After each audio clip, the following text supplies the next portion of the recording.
Hi everyone, Danielle here. I'm doing a solo playthrough of The Walking Dead Surrounded. This is a game by Jason Tagmeyer, and development is Dustin Dobson and Rashni Patel. Writing is Ian Howard, and rules editing Michael Lee, graphic design Milan Zivkovic, and published by Button Shy Games. This is one of their first licensed games, which is very exciting for Button Shy. I think this kind of would open a ton of doors for them in terms of other game ideas they can have. So we have 18 cards in here. You will shuffle them location side up. The location will pretty much look like this. It may have some extra icons on it, but for the most part they look like this. The other side are the occupant sides of the cards. They will have walkers, which will be notated by the red X's or the red shaded in background. You'll also have survivors, which look like this with this icon. And then they will also have leaders, which have this kind of star badge thing on it. So those are the icons you want to look out for. You'll notice on the locations they will also have occupants. So this one has survivor. There will be containers on some of them. So if they're surrounded, this location is surrounded on all four sides, during scoring, you will get to open the containers and maybe get extra points or get items that give you extra points. And yeah, I think we'll take it slow and see how it goes. So we will shuffle all 18 decks, all 18 cards in the deck, and then put the top card in the middle. That will start your map. And then you'll immediately just flip over the top card, and you're going to make sure that a walker is adjacent to the location you just placed. And when you place this occupant side card, you will not be able to rotate it any direction you like. They have to be placed in this orientation. And the red or the occupant sides, they must touch the location you just placed. So you can't place it like this, you can't place it like this, but you can place it here or here, because this says the walkers have to be adjacent to the location you just placed. So I will place it like this. Let's read the location real quick. This is number 14, abandoned town. If placed adjacent to a walker, do not spawn more walkers. So unfortunately that doesn't really apply here, I don't think, because when it was placed, it was not placed adjacent to a walker right now. Alright, so I'm going to have the rulebook handy. This is, I guess, kind of a learning game because I've read through the rulebook one time. So I do want to try to take my time a little bit. Feel free to watch this at 2x speed if I'm taking too long. But I did want to showcase the game a little bit. So on your turn, you're going to be doing one of two things. There's going to be an explore action or an occupy action. When you explore, you'll place the top card adjacent to one or more occupants on the map. And then you have to spawn a walker by flipping the top card to its occupant side, and then you'll place it adjacent to that new location. So let's do that explore action real quick. So I'll place a location, and I'm going to place it, I guess I'll place it here. And then immediately you have to draw, flip it over to the occupant side, and you'll have to make sure that the walker is adjacent to that new location.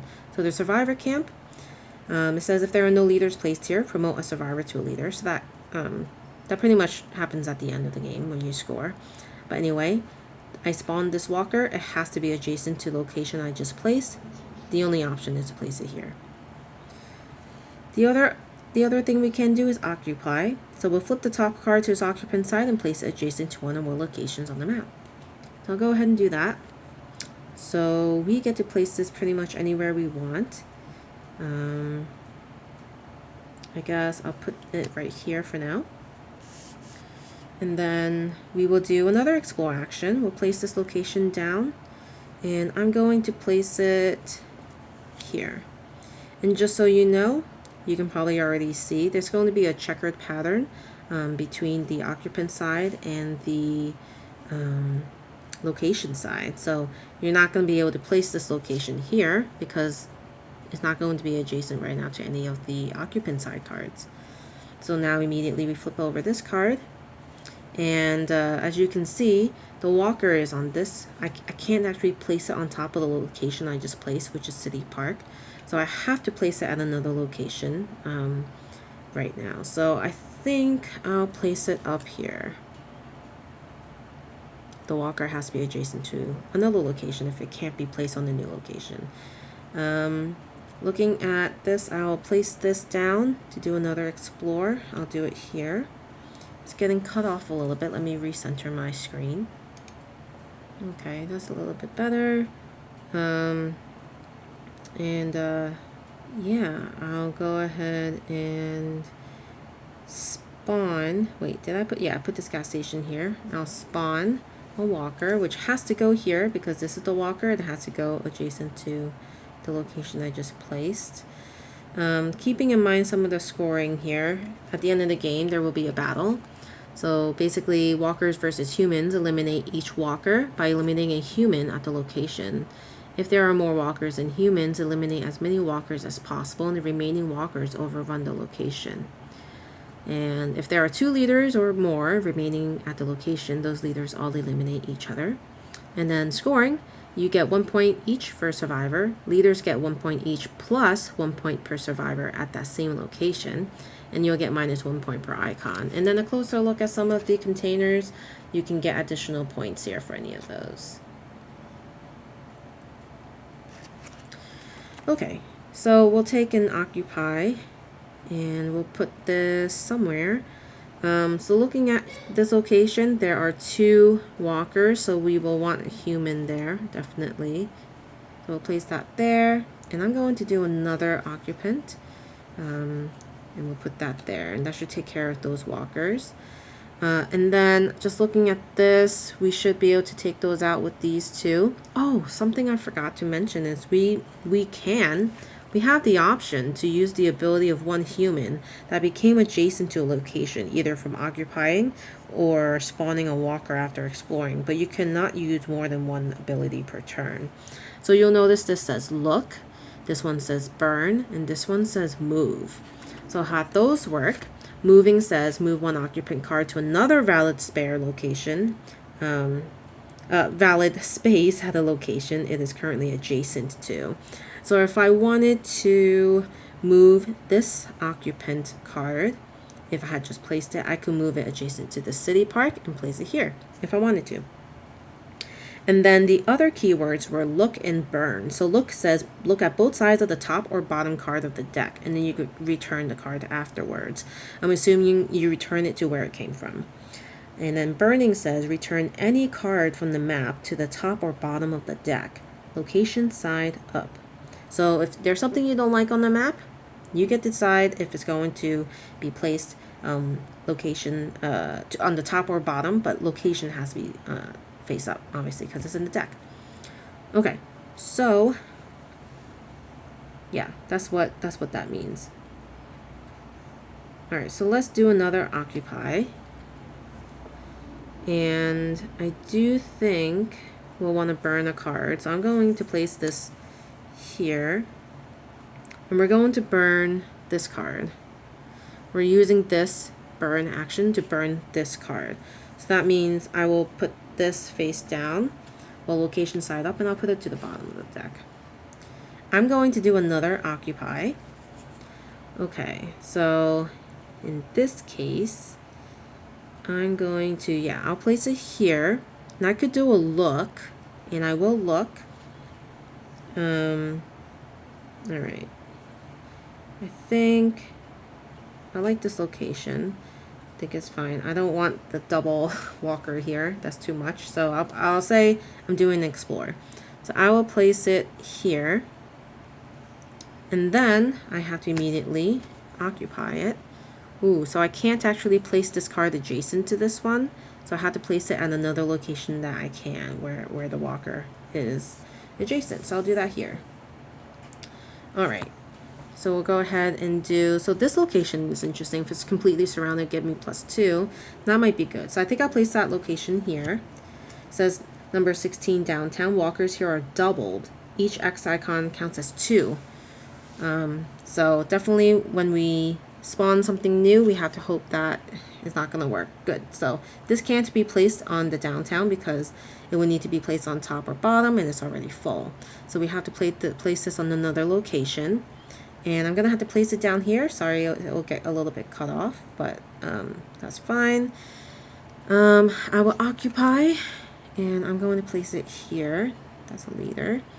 And I have one more card left, which means I have to occupy. And I'm going to place that one. I have to place it here. It is the only valid location. So now at this point, I will get to score. So let's do that real quick. So battles. Eliminate each walker by eliminating a human at the location. So I don't know. How should I mark this? Should I use like damage counters, or maybe just dice? I don't know. Yeah, I guess I'll just use dice. Might as well. Okay. So at each location we'll have to kind of cancel things out. So at this location we have these 3 humans. So that's fine. We'll do that. That's taken care of. Actually, we need another one because those X's are doubled. So these 2 survivors will go up against this one walker, which currently has 2 X icons. And then this location says, if there are no leaders placed here, promote a survivor to a leader. So I'll promote this survivor to a leader. And I think everyone's going to be dead though, right? I think. So it doesn't really matter. It did not survive. Okay. And then this location, if placed, yeah, that doesn't matter right now. This one's going to be definitely taken care of. So will this one. This location. This leader. Yeah, that's going to be... So the ones that have a person on it, is that going to be used? It says the location's occupants include occupants that touch any edge of the location as well as any on the location itself. Okay, so it does count. Okay, cool. So I'll mark that person off, mark that one off, and then the other pair will be this one and this one. City Park is not going to have any battles, and in gas station, this is going to be a overrun one, unfortunately. So this leader will be taken out, and then this one will be taken out. Okay, so I think we can score. So I'm gonna try not to lose my spot when I score, but basically I'll go from left to right basically. So I get 2 points because this is completely surrounded. The downtown is completely surrounded, so I have 2 points right now. 1 for that leader, so that's 3. This location gets nothing. This location, I get -1, 2, 3, so I'm at 0 points. We have the abandoned town. We have 1 point, 2 points. We have this one, 3, 4, 5, 6. And then this location is just 7. So my score is a 7. And so the final score ranking, it says this is the beginning of the end. 7 points. If I get 21 points, that would be amazing. I think I definitely probably could have used a lot of the different abilities. I was just trying to get a good grasp of the overall, placing of the cards and the occupy action and also the explore actions. But yes, I do think that there's definitely a lot of actions I could have done to increase my score. But anyway, this is my first playthrough of The Walking Dead Surrounded. Find it very pleasant, as odd as this theme is to say that it's pleasant. I do think it is pleasant. I like when you have to lay cards and you have to be a little thoughtful about it. And so, yeah, this kind of just checks my boxes for those. And I played this probably in less than 15 minutes, so that's a win as well. Typical of the button shy games, though, of course. All right, well, I'm going to wrap this up. Let me know what you guys think of this game. I'm interested to also try some of their campaigns. Let me just kind of show that here. So it has a scenario book with a standard, hard, or expert difficulty level. So there's lots of replayability with this if you needed to, because you could, start standard, go through it, hard, and then expert. And then, of course, we have expansion content. So this is Under Siege. It does come with some more cards, and then a separate rule book. So, yeah, I might do a video at some point. But for now, that was just the base game of The Walking Dead Surrounded. If there is interest in seeing the, one of the scenarios, or also the Under Siege expansion, let me know in the comments below. I might be able to fit that into my content calendar. But for now, this is what I've got. Let me know what you guys think, and I'll see you guys next time. Bye.